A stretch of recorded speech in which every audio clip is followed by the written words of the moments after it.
Selamat siang, selamat datang di ID Jatim News. Saya Habib Fahri Albab selaku presenter ID Jatim News. Sampai sekarang masih menjadi tanda tanya besar tentang kelanjutan Omnibus Law Kesehatan, sebuah peraturan sapu jagat yang merevisi banyak aturan sebelumnya. Dengan proses penyusunan yang istimewa kecepatannya, tiba-tiba draft sudah beredar dan terkesan sudah final tanpa melibatkan banyak pihak. Bahkan masuk prolegnas tahun 2023. Kenapa? Akhir-akhir ini pemerintah suka main rahasia-rahasiaan. Makin hobi buat undang-undang dengan sembunyi-sembunyi. Sebenarnya, apa ada yang mau disembunyikan? Telah hadir bersama kita Dr. Harif Fadilah, Sarjana Keperawatan, Sarjana Hukum, Magister Keperawatan, Magister Hukum, yang menjabat sebagai Ketua Umum Dewan Pengurus Pusat Persatuan Perawat Nasional Indonesia atau DPP PPNI. Assalamualaikum, selamat siang Pak Harif. Selamat siang Mas Habib. Terima kasih Pak Harif sudah mau hadir di Jatim News. Ya. Dalam episode-episode wawancara sebelumnya Pak Arif, ID Jatim News telah melakukan wawancara dengan berbagai pihak terkait Omnibus Law Kesehatan. Tapi belum ada narasumber yang secara khusus mewakili sejawat perawat. Untuk itu, hadirnya Pak Harif di sini akan semakin memperkaya wawasan dan cara pandang terhadap Omnibus Law Kesehatan ini. Yang pertama, ingin saya tanyakan, menurut Pak Harif, bagaimana masa depan perawat di Indonesia untuk saat ini? Ya, kasih Mas Habib. Jadi kalau mau memprediksi masa depan perawat, saya kira kita memang harus melihat bagaimana perawat kemarin dan hari ini. Ya. Jadi kalau bisa kita lihat dari sisi historisnya, hari ini memang perawat Indonesia dalam proses perkembangan. Nah, pengembangannya itu memang sudah cukup lama sejak adanya organisasi profesi perawat ya, yang mengkoordinasikan berbagai aspek pengembangan ya, secara internal komunitas profesinya. Nah, kemudian dikuatkan lagi tahun 2014 dengan hadirnya Undang-Undang Keperawatan yang kurang lebih Undang-Undang Keperawatan itu memperkuat sistem keperawatan di Indonesia. Mulai dari pendidikan, praktek atau pelayanannya, maupun kehidupan profesinya. Itu diatur di dalam Undang-Undang 38 2014. Nah, kecepatan perkembangannya itu memang luar biasa sejak Undang-Undang 38 2014. Di mana pendidikan yang memang diatur berbagai hal pokok itu sudah mulai menyesuaikan. Kemudian pelayanan dan praktik keperawatan juga hal pokok di Vaskes ataupun di praktek mandiri sudah mulai disesuaikan. Dan juga kehidupan profesi, termasuk kaitannya dengan pendidikan keperawatan berkelanjutan, ya, akses yang terbuka luas, fasilitasi oleh Pemda, Pemda misalnya, oleh institusi rumah sakit, itu juga mulai sudah terbuka. Ya, peran organisasi profesi juga sudah mulai meningkat. Jadi oleh karenanya, satu lagi, bahkan peraturan pelaksanaannya dalam waktu 8 tahun ini sudah hampir 90% keluar.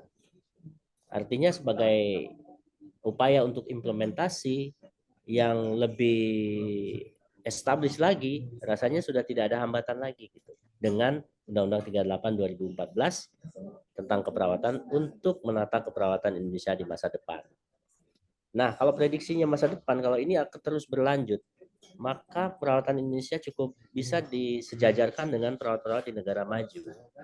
Karena sistemnya sudah tertata, sistem pendidikan, credentialing, praktik, ya, pengakuan, dan lain sebagainya. Jadi saya kira itu, dan bahkan kita rasanya kalau memang terus diperkuat, dapat mengisi pasar-pasar kerja dunia, tapi dengan tidak di-downgrade seperti beberapa tempat hari ini kan gitu ya. Jadi orang minta jadi caregiver tapi dari perawat. Ya, kita bangga sih mengisi pasar kerja, tetapi sesungguhnya secara profesi kita downgrade gitu. Ya tak perlu jadi perawat lah untuk jadi caregiver gitu. Ya, tapi orang mensyaratkan harus jadi perawat Indonesia. Ini kan seolah-olah bagaimana, dan tidak sesuai dengan prinsip-prinsip hubungan internasional. Di dalam pengaturan migrasi khusus di keperawatan itu sudah ada position dan policy statement dari International Council of Nurses bahwa setiap negara yang dalam hal migrasi perawat itu prinsip pertama itu equality, harus equal. Equal itu apa? Kalau dia diakui sebagai kompetensinya sebagai perawat di negara asal, maka di negara tujuan juga harus sama. Nah, tapi di kita ini saat ini masih banyak yang belum. Nah, kita memperkuat ke sana dengan adanya konsil keperawatan, rasanya dikuatkan lagi ya untuk bisa membuat equality di dalam tenaga perawatan dalam rangka migrasi itu bisa tercapai. Oke, Begitu Mas baik Pak Habib. Arief. Oke. Kemudian bagaimana tanggapan Bapak terhadap Omnibus Law Kesehatan ini? Apakah ada pengaruhnya pada Undang-Undang Nomor 38 tentang keperawatan? Kita berharap tidak ada pengaruhnya. Tetapi kita tahu bahwa Omnibus Law itu akan berdampak pada 3 hal sebenarnya. Yang pertama, Omnibus Law itu dapat saja membuat norma baru, menambah norma baru dari yang ada saat ini Undang-Undang Perawat ditambah, gitu kan? Yang kedua, Omnibus Law itu juga dapat merevisi atau mengkoreksi norma yang ada, dikoreksi dengan apa yang lebih baik atau dengan sesuai dengan tujuan.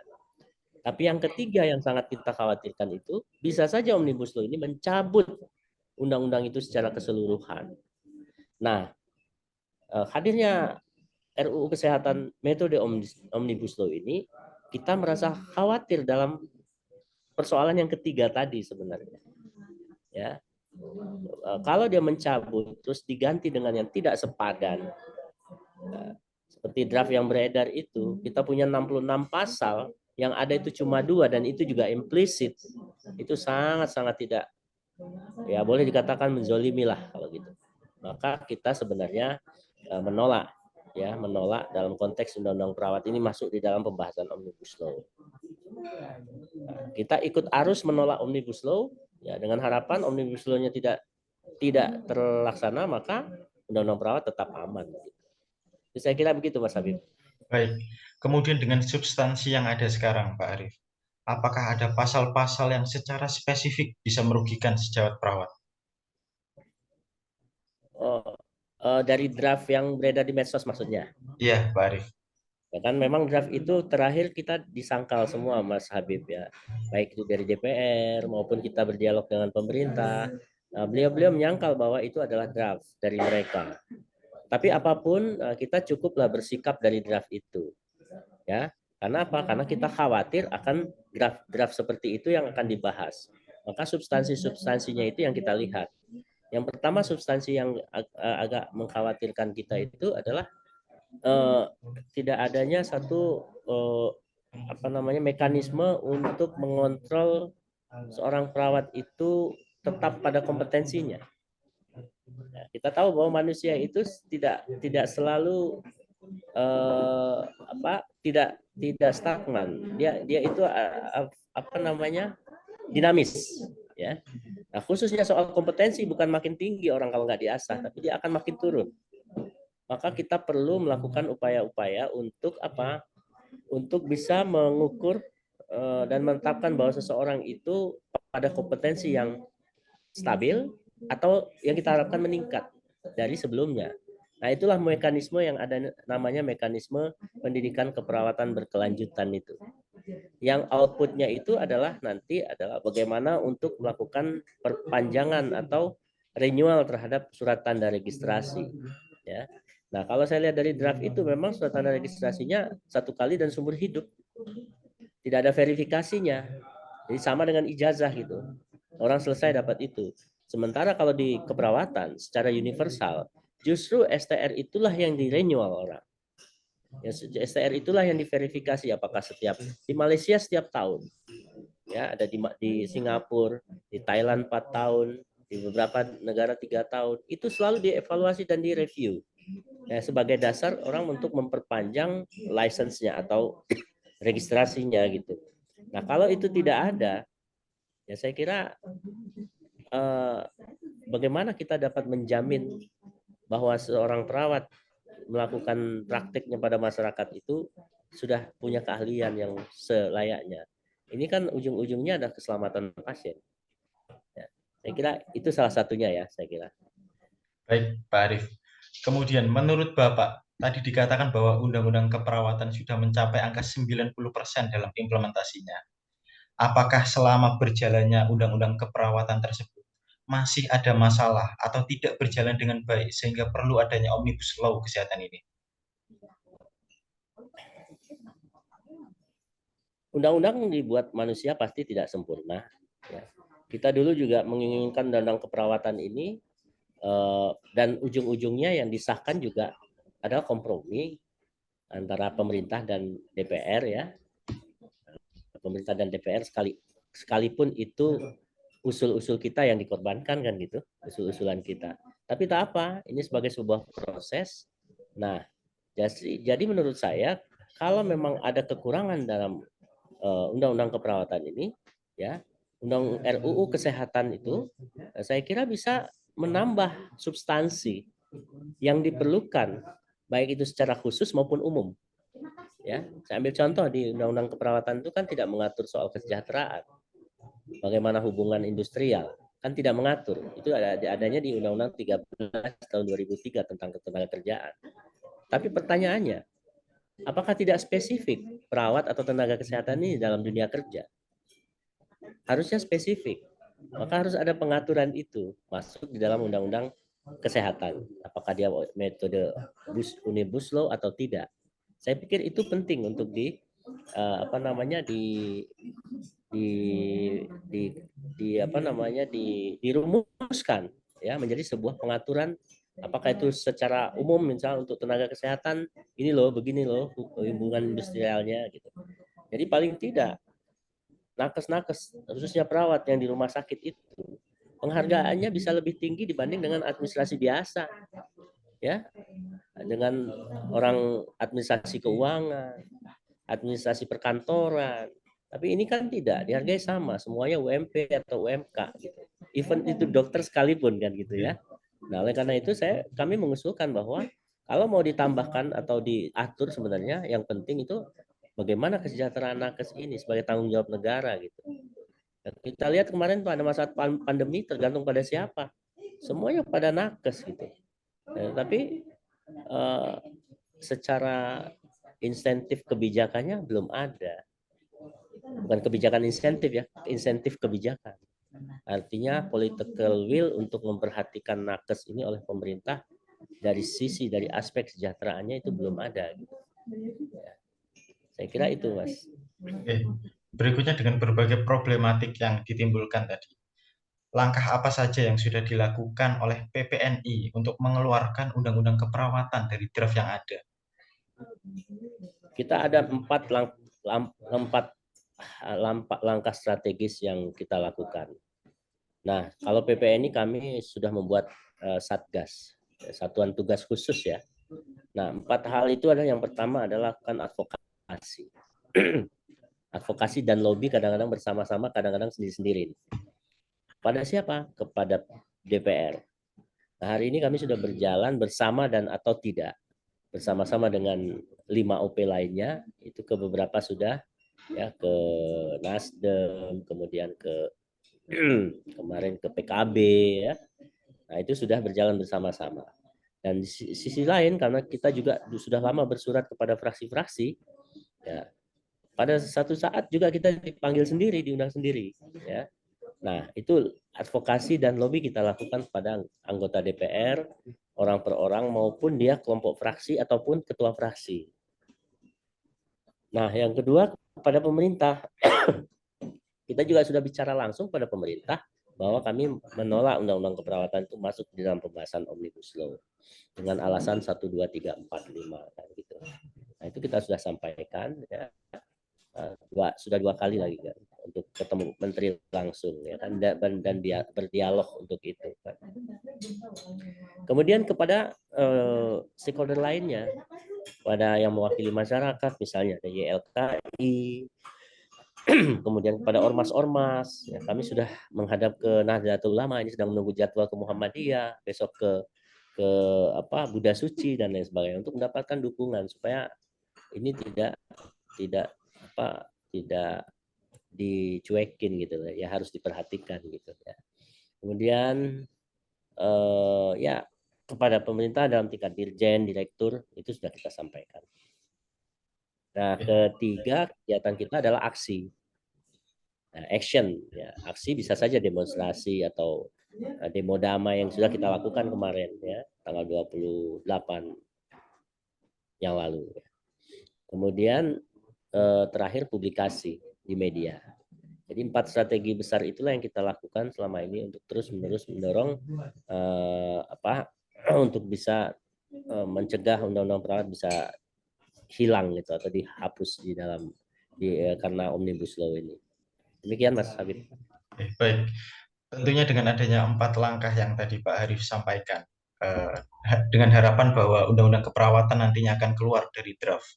Namun, apakah sudah disiapkan usaha apa yang nantinya akan dilakukan untuk meminimalisir kerugian dari pasal-pasal jika undang-undang keperawatan tidak berhasil dikeluarkan dari Omnibus Law? Jadi kami itu belajar dari perjuangan undang-undang perawat ya. Kalau kita sekarang ini udah bicara alternatif, maka sebenarnya kita menuju alternatif. Maka kami sebenarnya tidak ingin menyiapkan, ya. Nanti kita lihat perkembangannya kayak apa gitu.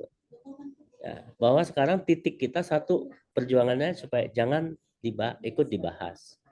Tapi kalau kita sudah kasih tahu bahwa kami sudah, kalau tidak dibahas kalaupun nanti dibahas kami usulkan A, B, C. Berarti kan kita menuju ke alternatif kedua.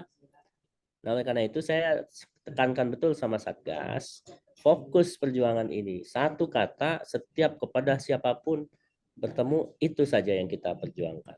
Bahwa dikatakan bagaimana nanti masukan-masukan itu akan kami kasih masukan tambahan.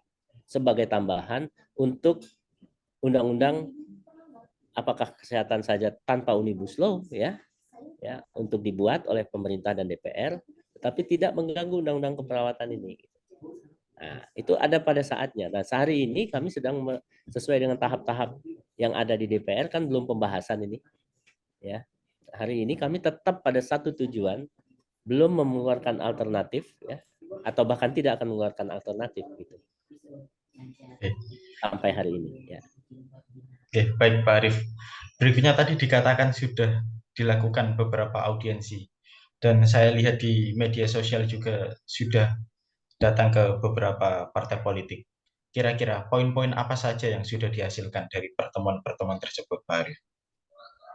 Pada intinya kan audiensi kita itu dalam rangka advokasi dan lobby, kita sampaikan kekhawatiran kita bahwa undang-undang perawat ini dilihat dari historisnya, kepentingan pengembangan profesinya, kemudian kemanfaatan dalam penerapannya maupun dampaknya, itu kita sampaikan argumentasinya. Pada umumnya fraksi-fraksi tersebut menerima argumentasi kita dan menyampaikan bahwa ini sebagai bahan manakala sudah akan mulai pembahasan. Begitu. Nah, itu saja hasilnya dari masing-masing fraksi. Jadi kita tinggal tunggu dan kita tagih saja nanti. Ya. Gitu. Baik. Berikutnya, apakah ada langkah-langkah penting yang akan dilakukan untuk menunjukkan eksistensi bahwa PPNI dan perawat Indonesia ini layak didengar dan diperhitungkan? Ya,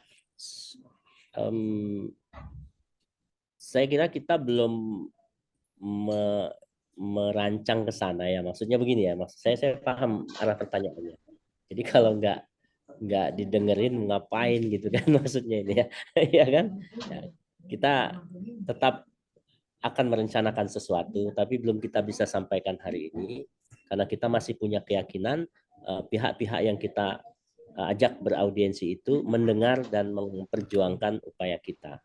Namun demikian, secara internal kami terus-menerus melakukan konsolidasi untuk mempererat kesatuan kita supaya jangan tercerai-berai dengan adanya isu kanan kiri gitu, sehingga pada saat organisasi profesi memanggil teman-teman itu bisa dengan sepenuhnya telah memahami. Nah, kami sampaikan bahwa kami setiap minggu itu berkeliling ke seluruh Indonesia ini, mengumpulkan DPD kabupaten kota. Salah satu yang kita bicarakan soal Omnibus Law ini, meningkatkan pemahaman. Ya, kadang-kadang kan orang di grassroots kan tidak paham itu apa itu undang-undang. Tapi kita pahamkan bahwa ya kalau nggak ada undang-undang bagaimana? Ya, semua akan bisa sangat tergantung pada menterinya nanti. Menterinya ganti lagi nanti. Ya. Lalu bagaimana kita mau mengembangkan profesi kita ini? Nah, terutama kepada mahasiswa-mahasiswa juga kami sudah mulai sharing ya, diskusi untuk menyiapkan mereka juga supaya punya kesadaran bahwa ini adalah masa depan Anda, bukan saya saja gitu. Kalau saya mungkin sudah selesai 5-6 tahun jadi perawat dalam konteks bekerja secara formal. Tapi Anda itu baru mau mulai. Ya, ini harus perjuangkan. Ini adalah masa depannya gitu. Jadi saya kira itu yang sudah kita lakukan untuk mempersiapkan. Baik, pertanyaan terakhir, Pak Arif. Apa pesan Bapak kepada sejawat perawat dan pemerintah? Kalau terkait dengan Omnibus Law ini ya dengan sejawat perawat bahwa mari kita saling satu ya, menjadi satu dalam kepentingan kita. Undang-undang keperawatan ini bukan sekedar pengaturan saja, tapi sebenarnya ada kebanggaan dan nafas dan marwah daripada profesi perawat. Rasanya bagaimana kalau marwah dan nafasnya itu sudah dicabut, maka perawat Indonesia mungkin sama dengan mumi, punya fisik ya dijalankan oleh orang lain dan dia tidak hidup gitu dan berkembang. Kira-kira seperti itulah ya. Nah, kepada pemerintah saya kira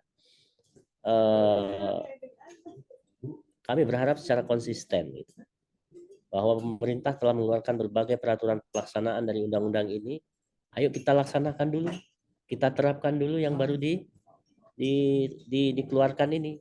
Ya, manakala ada bolong sana sini, ayo kita perbaiki dan kita dukung secara bersama-sama untuk perbaikan-perbaikan dengan catatan tidak mencabut undang-undang keperawatan. Begitu. Oke. Baik, terima kasih Pak Arif atas kesediaan waktunya untuk hadir secara online di ID Jatim News. Terima kasih kembali Mas Habib, sukses ya. Baik. Salam untuk teman-teman di Jatim. Baik, izin saya tutup. Semoga apa yang Bapak sampaikan membawa manfaat bagi orang banyak. Saya Habib Fahri Albab. Sampai jumpa di ID Jatim News berikutnya. Wassalamualaikum warahmatullahi wabarakatuh.